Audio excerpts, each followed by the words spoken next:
Muy buenas amigos, aquí estoy con otro viernes de denuncia. Hoy les voy a hablar de la corrupción en Cuba, algo que parece que el designado Díaz-Canel descubrió hace unos días durante la Asamblea de Balance de la Fiscalía General de la República.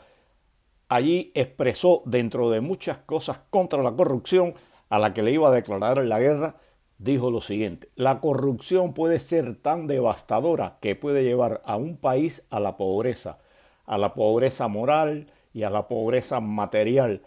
La corrupción puede destruir un país.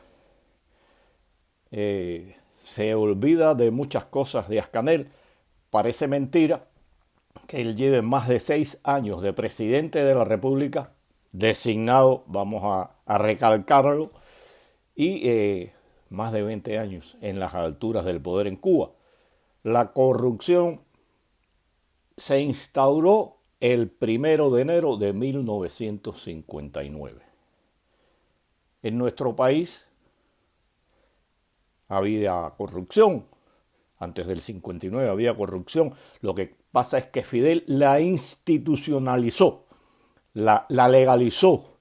Veamos algunas de estas cosas que tienen que ver con la corrupción en Cuba. Y bueno, Díaz-Canel habla de esto unos días después de que descubren el robo de 133 toneladas de pollo en cajas, más de 1.660 cajas de pollo. Es grande esto, ¿no? Pero no es nuevo. Recuerdo que en los años 80, en la fábrica de cigarros H. Unman, situada en el Cerro, en las cercanías del Estadio Latinoamericano, a todo un grupo, una brigada, porque ahí se trabajaba en turnos rotativos, la detuvieron, jefes de brigada, jefes de grupo, eran 20 y pico, 30 personas que se dedicaban a vender cigarros, miles de cajas de cigarros, y estamos hablando de los años 80. Nada nuevo, los juicios por corrupción han estado siempre a la orden del día. Pero antes de continuar, vamos a hablar ahora aquí el ranking que ocupa Cuba entre los países más corruptos. La ONG Transparencia Internacional ubicó a Cuba en la posición 65 de 180 países. Es bastante grave la situación.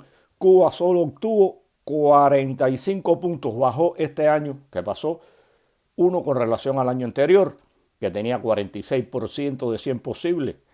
Hoy, esta vez, coge 45% de 100, como decía. Exactamente son 100 puntos y coge 45, lo que lo ubica en este lugar de los países más corruptos en el mundo. Y hay varios aspectos en esta situación.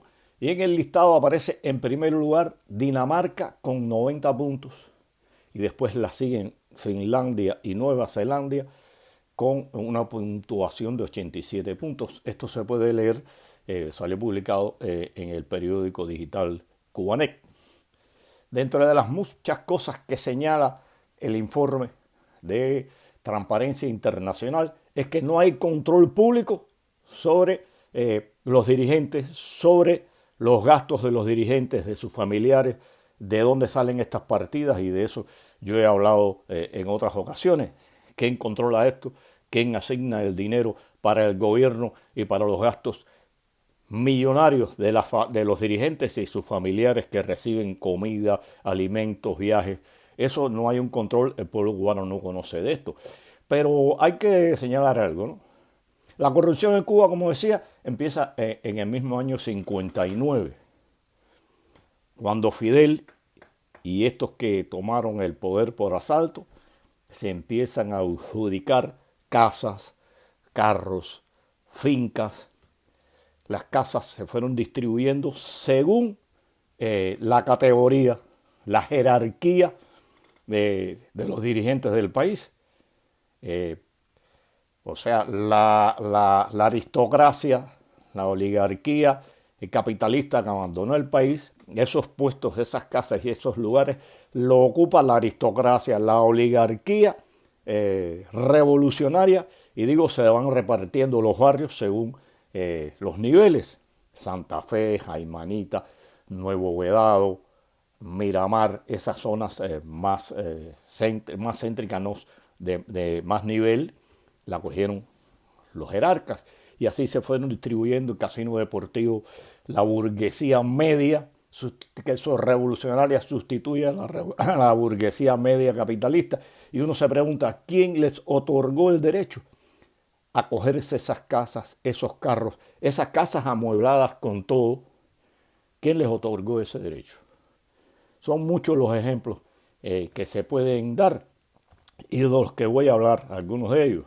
Por ejemplo, en el casino deportivo, un amigo me contaba que el padre de un amigo de él, que tenía un determinado puesto en el ministerio, en uno de los ministerios del Interior, ya en la segunda casa que le asignan la derrumbó, porque no le gustaba, tenía unas fisuras, y derrumba esa casa y construye una nueva. Esa fue la segunda casa que a él le asignaron, y posteriormente, según le fueron creciendo los hijos, los nietos y demás, y según sus divorcios, se fue asignando otras casas. Y este hombre no era de un alto nivel, era de un nivel intermedio. Conocía a una persona de la cual no voy a dar el nombre porque ya está muerto, que me dijo, Pedro, a mí me dieron un manojo de llaves para que yo escogiera la casa que me diera la gana. Pero es que no solo escogieron las casas para ellos, las escogieron para sus hijos, para su familia, para sus hermanos, para su madre, para su padre. Ese ejemplo en Cuba está, y eso empezó el mismo 1 de enero. Ahí está la semilla de la corrupción. Cuando los que toman el poder se roban y se apoderan de lo que no les pertenecían, y por eso digo que institucionalizan la corrupción. Ya eso era asignado por el gobierno revolucionario que se hizo dueño de todo el país poco a poco. Y bueno, ejemplos hay varios. Me contaba un amigo que el presidente del CAN del Cerro recibía de él, cuando trabajaba en un restaurante en las afueras del casino deportivo, La Parrillada, refresco, jugo, cerveza, que de quien único lo aceptaba era de él, porque tenía miedo de aceptar a los de otros y que se conociera que era un corrupto, pero en sí era un corrupto. Esto es uno de los tantos ejemplos que hay. Tuve un amigo ya fallecido que trabajó en una empresa de la construcción, Obras Marítimas, y trabajaba en el área de los servicios. Y a ese amigo mío, una gente noble, no le parecía mal que él tuviera siempre en su casa ron de muy buena calidad, 7 años, 5 años, 3 años, de acuerdo a lo que él lo fuera a utilizar, cigarros, tabacos, pollo, pintura. Nunca le faltó nada en su casa para él e incluso para sus amigos, el café. Y él lo veía como algo normal, pero ¿cómo no lo va a ver normal? Si yo lo fui a visitar una vez y lo veo contando bonos de gasolina, 2.000 litros de gasolina. Digo, y esa es la asignación tuya. Y dice, no, esto es para un coronel que viene de Angola de vacaciones y es amigo del director de la empresa, una importantísima empresa como era Obras Marítimas. Y a mí me tocó resolverle la gasolina y a otros, no me acuerdo el nombre, el Volga. O sea, ese coronel venía de Angola y ya tenía, cuando llegara, su Volga, su carro y su gasolina. Me imagino que por otras vías le hayan conseguido hotel, casas y demás. Y la gente diría, bueno, si Fidel, si Raúl hacen esto, ¿por qué nosotros no podemos hacerlo? Es un derecho revolucionario. No sé de qué se asombra Díaz-Canel. El aeropuerto de Baracoa en la capital habanera. Ese era el aeropuerto ejecutivo. Allí habían 2 aviones, AN, uno de Fidel y otro de Raúl. El de Fidel, salvo excepciones, lo cogía Raúl. Tenía que autorizarlo Fidel para que ese avión se moviera. Su AN 24, que tenía el nombre de un capitán que había muerto en Venezuela. Y me contaban que por lo menos 2 veces al mes salía ese avión a Panamá o a Jamaica a traer insumos, a traer comida, a traer avituallamiento para los altos dirigentes del país, porque allí por Baracoa salía Fidel Raúl y la gente del buró político, algunos los altos funcionarios del gobierno, los altos dirigentes, salvo excepciones, salía un pelagatos. Para los pelagatos de menos nivel estaba el aeropuerto ejecutivo, el ejecutivo de los Yak 40, que habían 2 Yak 40 que se dedicaban para las personas de menos nivel, de menos categoría, lo que no impedía que en ocasiones personajes como el Furry lo utilizaran. Y recuerdo que este amigo me contaba que cuando iban a volar los coroneles, por allá por Ciudad Libertad, y dije algo antes, en Ciudad Libertad, donde estaba ese aeropuerto de los Yak 40, ese ejecutivo, ese aeropuerto ejecutivo, era ahí en Ciudad de Libertad. Dice que cuando iban a volar los coroneles en esos Yak 40, eran 30, 32 plazas. Y ya de por sí les preparaban una cesta, un paquete, con 1 o 2 botellas de ron y 5 o 10 bocaditos de jamón y queso muy bien surtido, de acuerdo al nivel de los coroneles. Y le pregunté por qué se hacía eso. Y dice, porque cuando los coroneles, desde que ponían las nalgas en los asientos, era pidiendo ron, pidiendo comida, guardando en sus maletines ron, comida, llevaban botella, ya que era un desastre, y Raúl se enteró y dijo, no, este bochorno no puede seguir, vamos a hacer esto y esto y esto, y ese dinero del pueblo, y esa es corrupción, ¿no?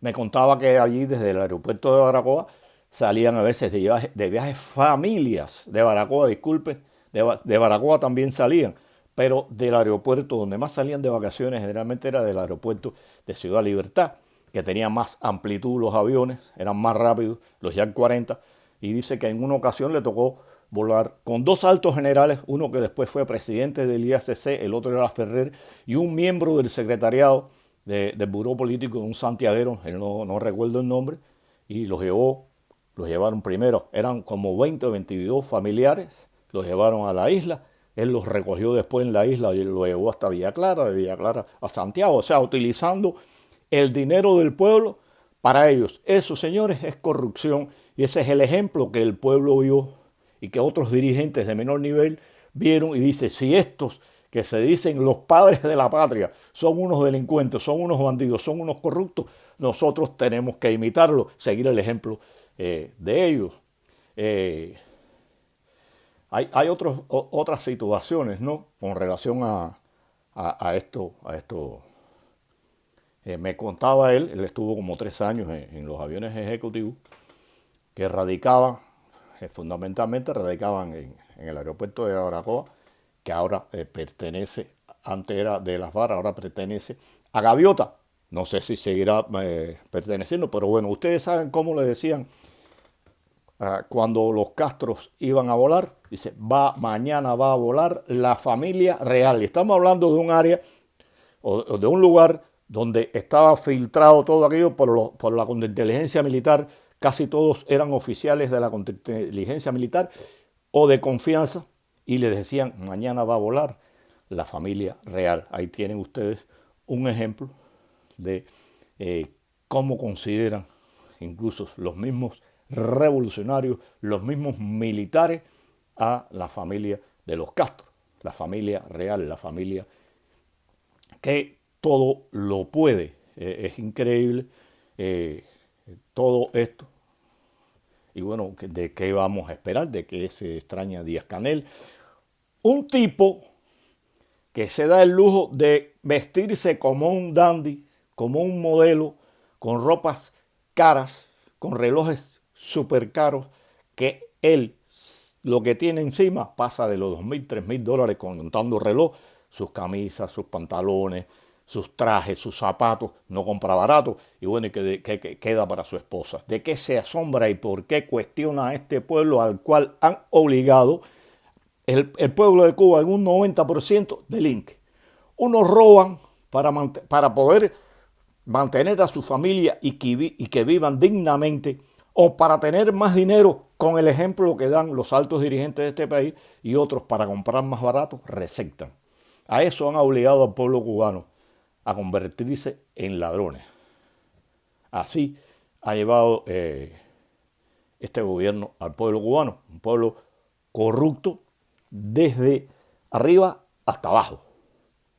Y el ejemplo emana desde Fidel, Raúl, Buró Político y todos aquellos que asaltaron el poder en Cuba. Hay un dato curioso de cómo también empieza la corrupción y el cambalache entre las fábricas.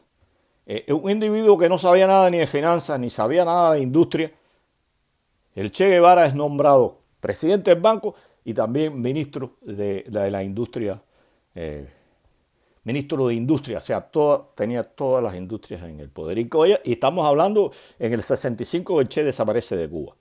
Y en esos primeros años, el genio de Guevara crea unas células administrativas donde 5, 6, 7 centros de trabajo que estuvieran cerca, se intercambiaban productos que le eran necesarios para producir. Ya empezando ya habían armado el desastre. Recuerdo que en la fábrica Gravi del pueblo donde me crié, donde viví hasta los 21 años, en Jovellanos, a los 6 meses de estar intervenida, no pudieron cumplir con el plan de producción de la pasta de dientes porque no habían conveniado con aquellos que producían los tubos de pasta. Y estas células que creó el Che eran una muestra de lo mal que se administraba. Empezaron a los almacenes a almacenarse productos ociosos. Como nada le importaba, como eso no tenía, yo tenía esto y lo guardaba y tenía que, aunque no me hiciera falta. Bueno, el Che, para ir resolviendo esta situación, genial, el Che como siempre, en donde quiera que se metió fracasó, igual que Fidel, bueno, siguiendo el ejemplo, creó esta célula y la gente dice, no, a mí me faltan un tornillo JK 2831, yo lo tengo, y así empezó y después cambió en que yo tengo aceite, tú tienes pollo, tú tienes refresco, y así se fueron dando para los trabajadores y para mi casa, y ahí fue otro núcleo de la corrupción que comenzó el Che Guevara. Es así como se fueron dando las cosas en Cuba. Y repito, nada que extrañarse, Cuba, lo voy a repetir, antes del 59 hubo gobiernos corruptos y había corrupción.